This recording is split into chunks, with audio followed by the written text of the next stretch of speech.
Vâng, xin chào tất cả các bạn đã quay trở lại với channel của mình nhé.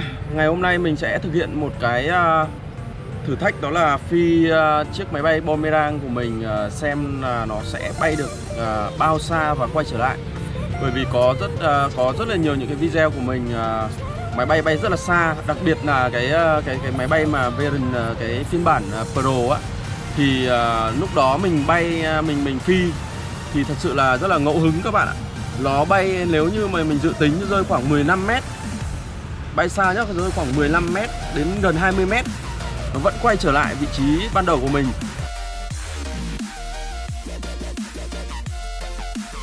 Hôm nay mình sẽ thử nghiệm gấp lại chiếc máy bay Pro này để xem là nó sẽ thực hiện bay được bao xa.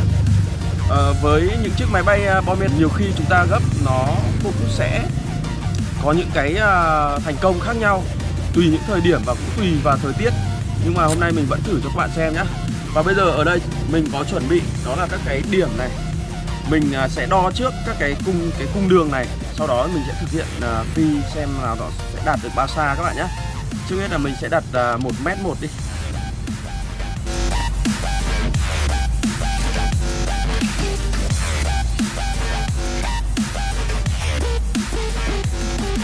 Đây chính là điểm 1m này. Rồi, ok. Test trước.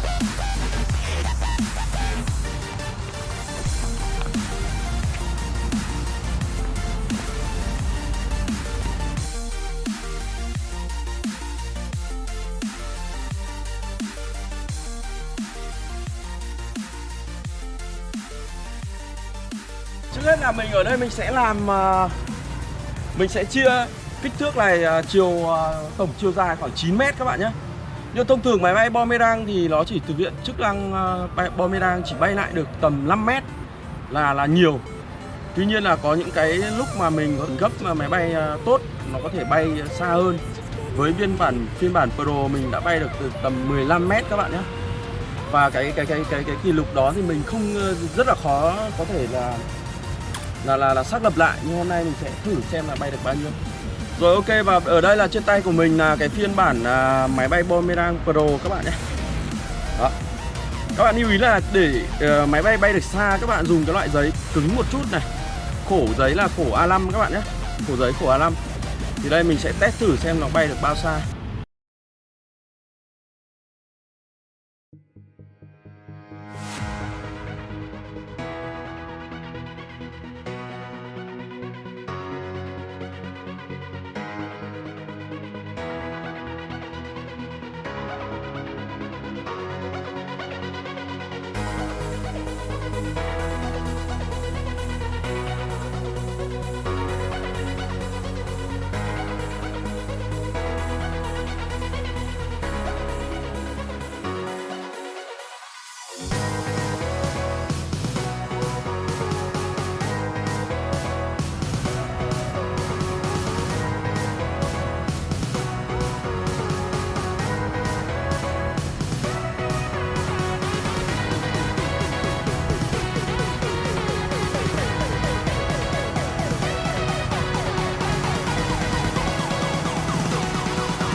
Và mình đã thực hiện vừa xong, đó là một cú lém.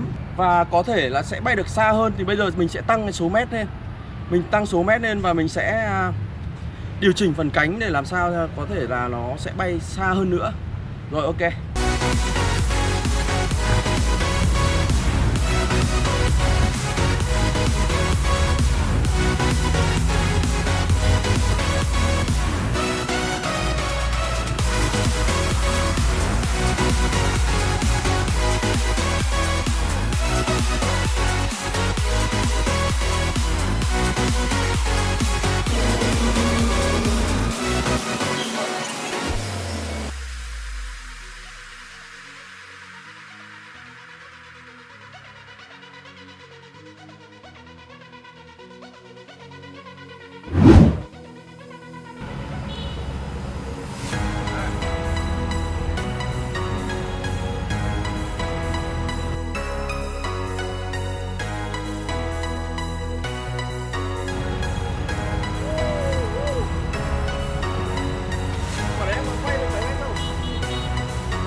Ok, mình sẽ kết thúc đây các bạn nhé.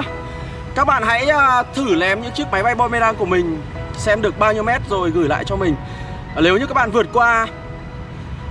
qua cái số kích thước, cái độ dài mà chiếc Boomerang của mình ném đó là 12 mét, mình sẽ có một phần quà rất đặc biệt cho các bạn. Rồi, cảm ơn các bạn đã theo dõi video này của mình. Chào và hẹn gặp lại tất cả các bạn nhé.